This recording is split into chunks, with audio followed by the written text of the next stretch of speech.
Hello everyone. जैसे मेरी class में भी कई सारे स्टूडेंट पूछ रहे थे खाने के बारे में कि क्या खाना चाहिए, कब क्या खाना चाहिए। तो भोजन के बारे में हमेशा ध्यान रखें कि 3 चीज़ें ध्यान रखनी है। आपकी आयु क्या है, भोजन का समय और भोजन की मात्रा। जब 3 चीज़ों का ध्यान रखोगे तो कभी बीमार नहीं पड़ोगे। और ये जो थ्योरी बनी आ रही है कि सुबह राजा की तरह खाएं, दोपहर में थोड़ा कम खाएं और रात को गरीब की तरह खाएं, ये थ्योरी एकदम डिस्कार्ड करते हैं हम। क्योंकि ये थ्योरी, इसी थ्योरी के कारण अधिकतर लोग बीमार पड़ रहे हैं, इतने सारे रोगी उत्पन्न हो गए हैं चारों तरफ। इस थ्योरी का बिल्कुल उल्टा कर दीजिए, तभी आप स्वस्थ रह सकते हैं। सुबह को अधिक से अधिक आपको खाली पेट रहना है, उपवास में रहना है, व्रत में रहना है, यानी कि कुछ भी नहीं लेना। अगर आपको फिर भी प्यास लगे ना रहा जाए तो केवल आप डिटॉक्सिफिकेशन वाले जूस, जैसे क्या नारियल पानी है, लौकी का जूस है, सफ़ेद पेठे का जूस है, या मौसमी का जूस है, या फिर खीरा है, वो भी डिटॉक्स करता है बॉडी को, या फिर आंवले का जूस है, इस तरीके के जूस ले सकते हैं आप। और पानी पी सकते हैं आप, क्योंकि हमारे शरीर की रचना इस तरीके से ही हुई है 5 तत्वों से। तो हमें भोजन भी इसी तरीके से लेना चाहिए जिस तरह से हमारे ब्रह्मांड के और हमारे शरीर की रचना हुई है। अगर हम प्रकृति के अपोजिट चलेंगे तो हम कभी स्वस्थ और सुखी नहीं रह सकते। इसीलिए प्रकृति के नियमों के अनुसार चलेंगे तो हम कभी भी बीमार नहीं हो सकते। और अगर भी इत्तेफाक से कभी किसी अन्य कारण से बीमार हो भी गए, हमारी किसी गलती से हो भी गए, तो शरीर के अंदर ऐसी मशीनरी मौजूद है कि आप स्वयं ही स्वस्थ हो जाएंगे, आपको कुछ भी करने की आवश्यकता नहीं होगी। तो सुबह को अधिक से अधिक जो है उपवास रखना है, खाली पेट रहना है। और जैसे मैंने बताया अभी, अधिक प्यास लगे तो क्या लेना है, क्योंकि सुबह शरीर अपनी सफाई के लिए कार्य कर रहा होता है।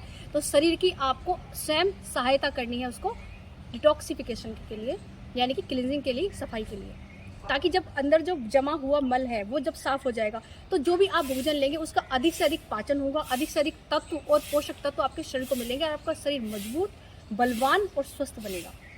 और दोपहर में आप अग्नि तत्व ले सकते हैं, सलाद ले सकते हैं।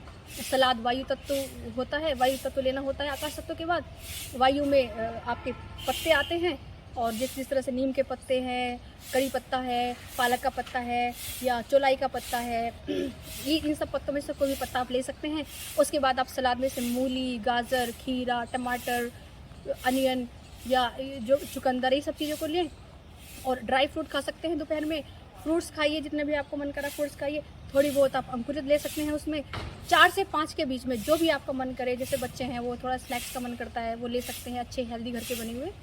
और शाम के टाइम फिर आप 5 के बाद 6 बजे, 7 बजे, 8 बजे अपना भोजन कर लीजिए, घर का बना हुआ भोजन कर लीजिए आप, जो भी आप खाना चाहते हैं। इससे क्या होगा, और जल्दी सोने की आदत डालिए ताकि आपका भोजन का पाचन ठीक से हो और सुबह आप जल्दी उठ सके। क्योंकि जब हम भोजन करते हैं उसके बाद 8 बजे से लेकर रात के सुबह 3 बजे तक हमारा डाइजेशन का काम चल रहा होता है। हम सो जाते हैं लेकिन हमारा शरीर अपना काम पूरा कर रहा होता है। हम श्वास लेते हैं, हमारा हार्ट चलता रहता है, लेकिन हम सोए रहते हैं। हम खुद तो अपने हार्ट को नहीं चला रहे, श्वास भी हम खुद नहीं ले रहे, स्वतः ही सांसें आ रही हैं, जा रही हैं, पर हम नींद में हैं। इसी तरीके से हम बहुत अद्भुत हैं। हम मानव जीवन, हमारा मानव मशीनरी इतनी अद्भुत है कि ऐसी मशीनरी आज तक कोई बना नहीं पाया है। मनुष्य, वैज्ञानिक सब साइंस चांद पर पहुंच गए, लेकिन ऐसी मशीन आज तक न बन पाई है, न बन पाएगी कि आपने भोजन किया और आपकी सप्त धातुएं बन गई, रक्त बन गया शरीर के अंदर। तो ऐसी मशीनरी केवल आपके अंदर मौजूद है। आप बड़े अद्भुत, शक्तिशाली, बलवान हैं। तो स्वयं अपने आप को अपने कारणों से रोगी मत बनाइए। मैं भी अपनी कक्षा में देखती हूँ बहुत सारे साधक बहुत रोगी हैं, देख के बहुत दुख होता है, लेकिन क्योंकि नॉलेज नहीं है, पता नहीं है, इस कारण से लोग बहुत अधिक रोगी होते हैं। और कुछ लोगों को पता होते हुए भी वो नहीं कर पाते।